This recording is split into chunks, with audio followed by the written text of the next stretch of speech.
হামের কারণে দেশে এখনো জরুরি অবস্থা ঘোষণার মতো পরিস্থিতি হয়নি বলে জানিয়েছেন স্বাস্থ্যমন্ত্রী সরদার সাখাওয়াত হোসেন। সকালে নারায়ণগঞ্জের রূপগঞ্জে দেশব্যাপী টিকাদান কর্মসূচির উদ্বোধন করে একথা বলেন তিনি। স্বাস্থ্য অধিদপ্তর জানায় এই কর্মসূচির মাধ্যমে 1,78,00,000-এর বেশি শিশুকে দেওয়া হবে টিকা।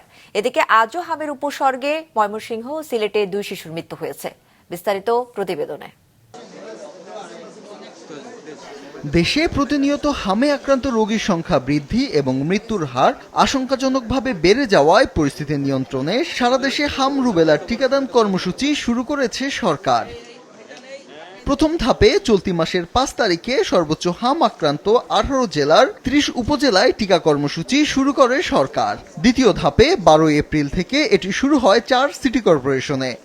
এরই অংশ হিসেবে আজ সারা দেশে হাম রুবেলার চূড়ান্ত পর্যায়ে ক্যাম্পেইনের উদ্বোধন করেন স্বাস্থ্যমন্ত্রী মোহাম্মদ সাখাওয়াত হোসেন। আমাদের বর্তমান মায়েরা, আপনাদেরকে আমি খুব শ্রদ্ধার সাথে বলি, শুধু ওষুধ দিয়ে মানুষকে ভালো করা যাবে না। বর্তমান মায়েরা তারা ব্রেস্ট ফিডিং করায় না বাচ্চাদের।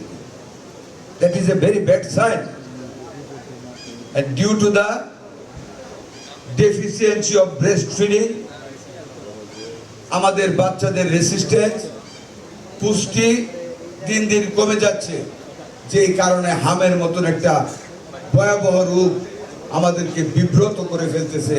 আমাদের ভবিষ্যৎ প্রজন্মকে, আমাদের কত মায়ের বুক খালি করে নিয়ে যাচ্ছে।